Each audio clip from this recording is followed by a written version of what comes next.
Today's message is titled Showtime and brings closure to our time of living in the shadows under the sun with a promise of what it means to live out loud in integrity with our authentic selves. I'd like to preface today's reading with a few quotes. First, in deference to this Memorial Day weekend, from the last 10 sentences that comprise Abraham Lincoln's Gettysburg Address, commemorating the Civil War's deadliest battle. It is rather for us to be here, dedicated to the great task remaining before us, that from these honored dead we take increased devotion to that cause for which we gave the last full measure of devotion, that we here highly resolve that these dead shall not have died in vain, that this nation under God shall have a new birth of freedom, and that government of the people, by the people, for the people, shall not perish from the earth. The next three short quotes are from the legendary American singer, songwriter, actress, and performer who definitely knew how to live out loud.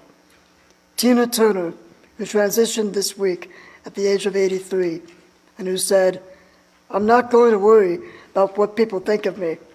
I'm going to be who I want to be." Sometimes you've got to let everything go. Purge yourself. If you are unhappy with anything, whatever is bringing you down, get rid of it. Because you'll find that when you are free, your true creativity and your true self comes out. And I will never give in to old age until I become old. And I am not old yet. Our reading today is from an article in Psychology Today, written by Janice Vilhauer, PhD, a psychologist and director of outpatient psychotherapy programs at Emory University. The article is titled, "The Real Story of Pollyanna and Her Secret Happiness Game." Pollyanna may be the most misunderstood fictional character of the 20th century American literature. When most people think of Pollyanna, they think of an overly optimistic goody-goody who doesn't see the harsh reality of the world. The term Pollyanna has taken on quite a negative connotation, and you frequently hear people using the term apologetically, as in, "I hate to be a Pollyanna," or critically, as in, "Stop being such a Pollyanna." In fact, Pollyanna was not unrealistic or overly optimistic about anything.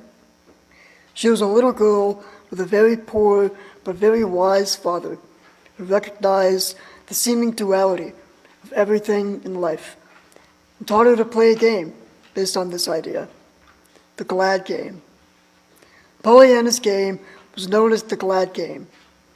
One day, Pollyanna's father, who was a church missionary, supported by donations from the Ladies' Aid Society, received a long-awaited donation box for his family. Pollyanna, who had very few toys, had been wishing with all her might for a doll, but the only thing for her to play with was a broken pair of crutches. When Pollyanna started to cry, her father promised her that if she stopped crying, he would teach her to play a game that would bring her the more happiness than any doll ever could. He taught her that in every situation, no matter how bad it might seem, you could always find something to be glad about if you looked hard enough. Pollyanna and her father played that game every day, looking as hard as they could to find the thing that they could be glad about in every situation. The more difficult the situation, the more fun and challenging it was for them. After a while, the game became automatic to Pollyanna. She often didn't realize she was playing it. She had just trained herself to see the silver lining and what she could be grateful for in every situation. Pollyanna began to teach the game to everyone she met, and life-altering transformations started to occur for all who played. Pollyanna and positive psychology. While the story of Pollyanna was originally published in 1913, it wasn't until almost 100 years later that the field of positive psychology began to seriously study gratitude on the effects of emotional well-being.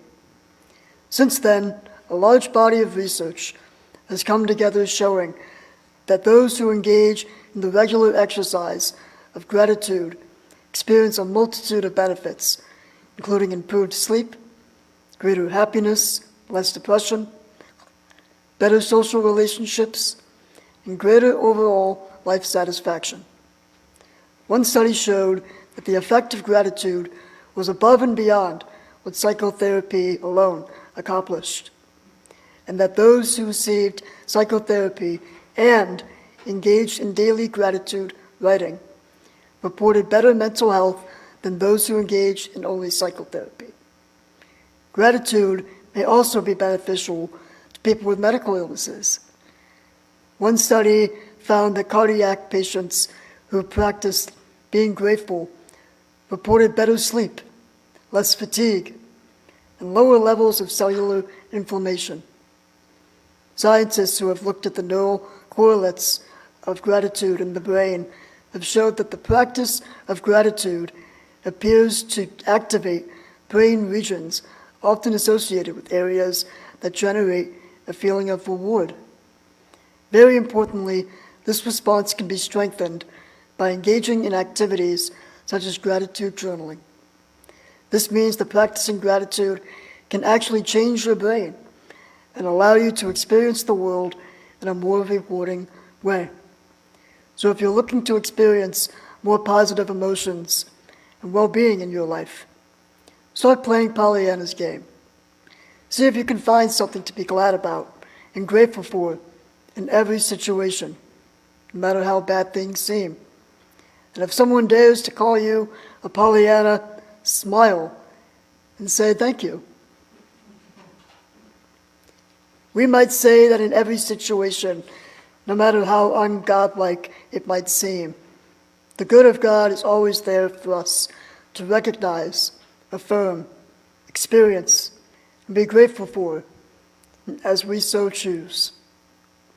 And if someone dares call us a Pollyanna New Thoughter, we just smile and say thank you. And so it is.